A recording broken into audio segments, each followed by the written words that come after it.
Hi, Coach Jeff here, PPR certified instructor at Tippecanoe and Avalon Country Clubs. I have a lot of students and I have a hard time getting them to drill. Nobody likes to drill, it's the D word. So what I've come up with is a couple games that I'll just say to my students, okay, you don't want to drill, let's play some games. Oh, they're all for that. So these are drilling games. So if you have a partner, don't tell them you're going to drill, tell them you're going to play some new games. I'll bet they'll enjoy it. Come right back and we'll have the first drill. So for our first drill game, what we're going to do, this is just a paddle control game.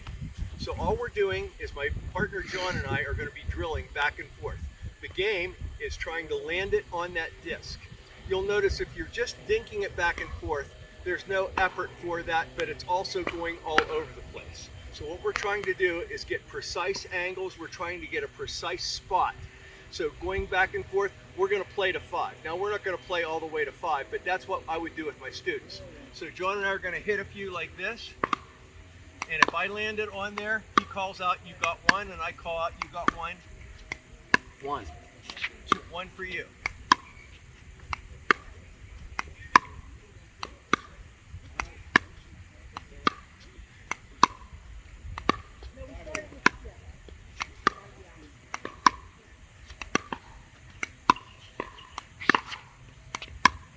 And so on.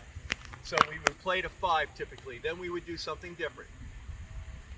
All right, game number 2 is defend the disc. So we were trying to hit the disc before, now we're trying to defend the disc. What does that do? That's teaching us to take it out of the air when we can. So the object of this game is to not allow me to hit the orange disc. My job is not allow John to hit the green disc. We're going to play a couple points. You can play to 3, you can play to 5, whatever you want to do. If it's landing in front, John, let it land. But if it's going to go deep or on that disc, you got to block it.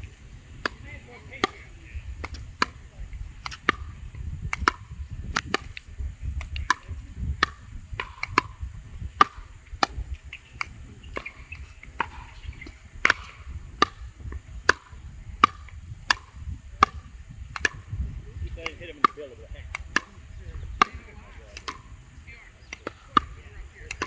Let it hit that disc.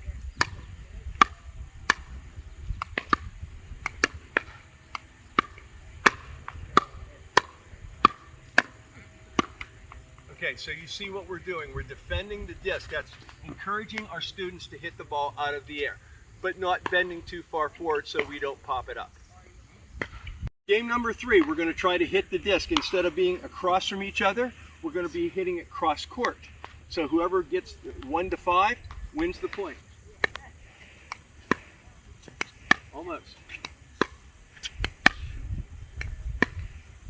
No, just a little deep. Oh, just missed it. Just missed it.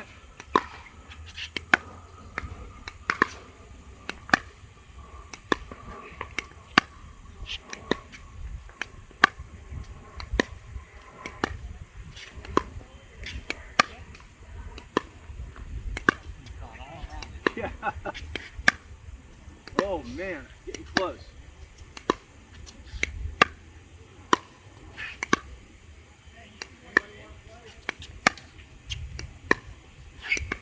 And so on until we hit the disc. You can play 1 to 5, 1 to 3, 1 to 10 if you want to. But it's back and forth, just encouraging that cross-court dink.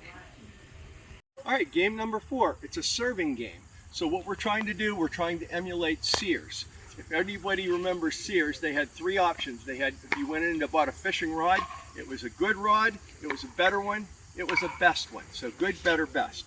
So what we're going to do is, if you see, I have 2 discs sitting over there.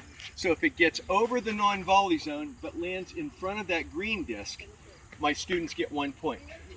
If it gets to the green disc but not to the orange disc, my students get 2 points. If it gets to the orange disc and beyond, my students get 3 points.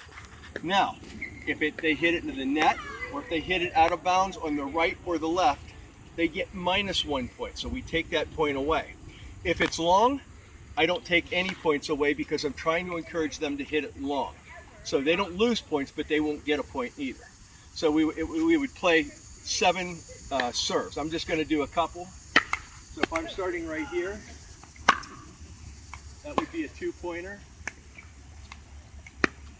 If I can get it back a little further, that would be a 3-pointer. There's another 3-pointer. So we just try to get it as deep as possible. We add up the 7 scores, taking any minuses out. Whoever has the most scores win. You can do a tiebreaker if you want. Okay, this is game 5.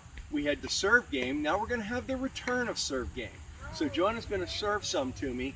My goal is to hit it back as deep as possible. It's the same score. If I hit it into the net, out, right, or left, I lose a point. If I hit it long and deep, I don't lose any points, but I don't get a point. If it lands in between the non-volley zone and that green disc, I get 1. Green to orange, I get 2. Orange plus, I get 3. So my goal is to get it back as far as possible and pin my opponent back there. All right, let's try a few, John. 3-pointer. 2-pointer.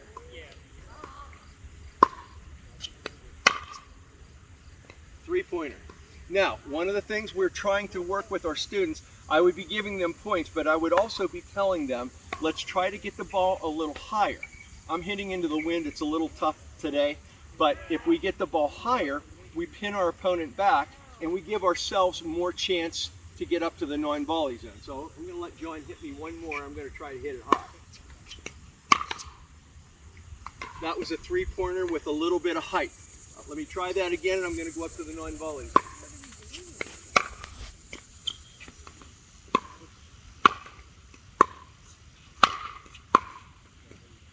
So that's what we're trying to do. We're trying to get from the return court all the way up to the non-volley zone. The higher you hit it, the longer they have to wait.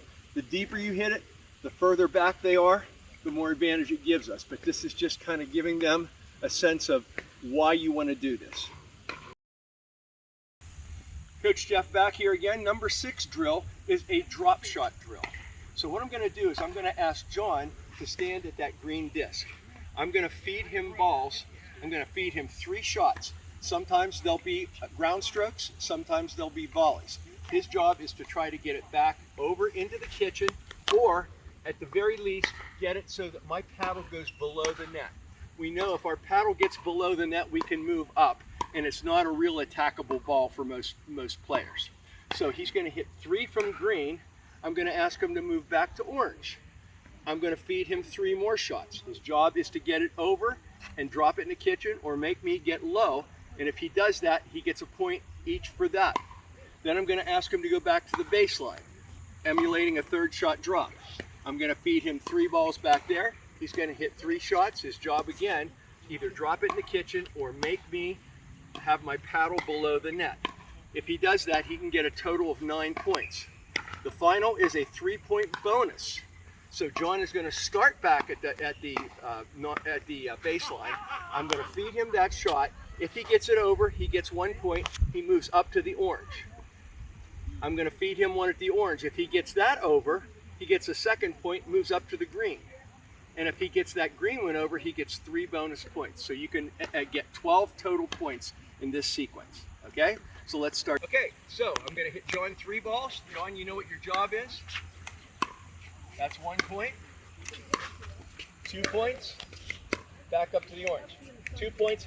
I'm going to take 1 point away from John. The one thing we want to make sure we do is we want to get it over the net. When we hit the net, it's a dead ball.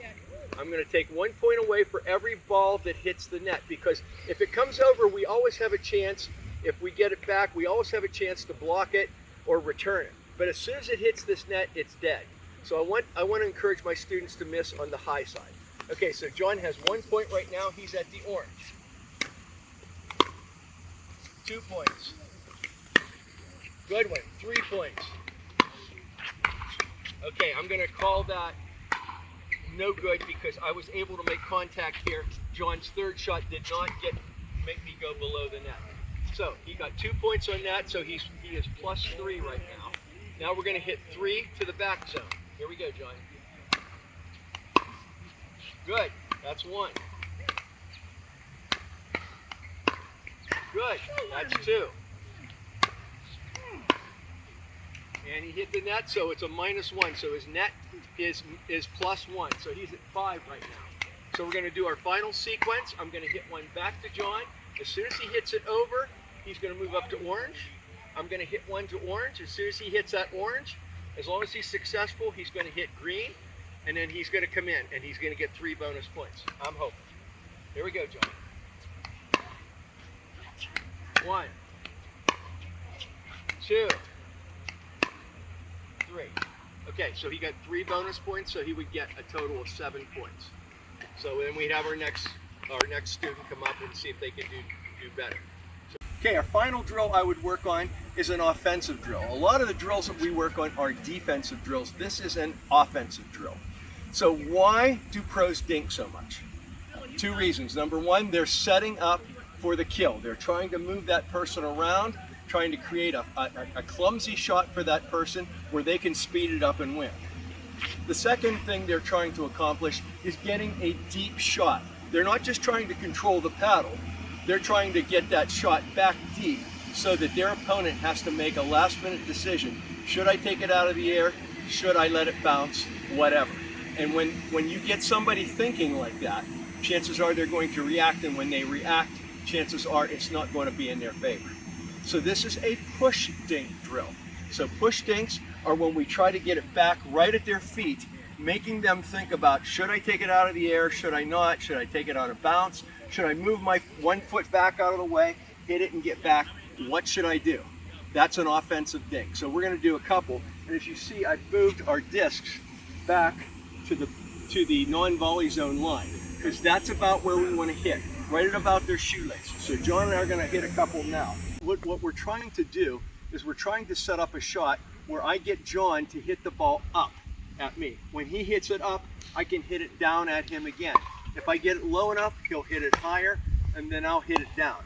John's objective is the exact same. He's going to try to get it right back here onto this disc, and if I pop it up, he's got the shot down. So this, we're going to play a game to 5. All right, here we go, John.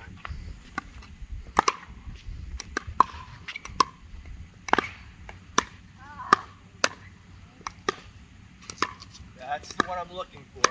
I'm trying to get him.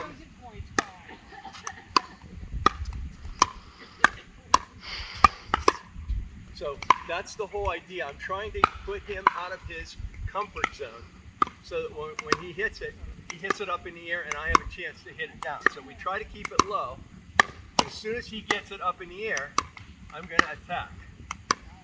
And I'm hoping he's going to do the same if I get it up in the air. But I'm not going to get it up in the air, John, so I'm just telling you right now.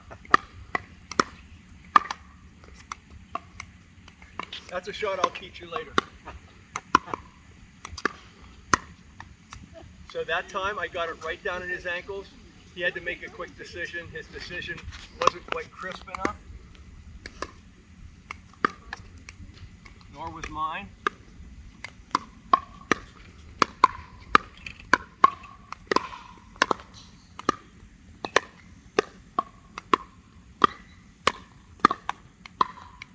So John is hitting down on it enough that I'm having to get down and having an issue getting it. There we go. That's what I'm looking for. I'm trying to put pressure on John so that he has to collapse down, have his paddle really far open, the ball goes up in the air, and I get that final belt. That's how we get points at the non-volley zone, folks.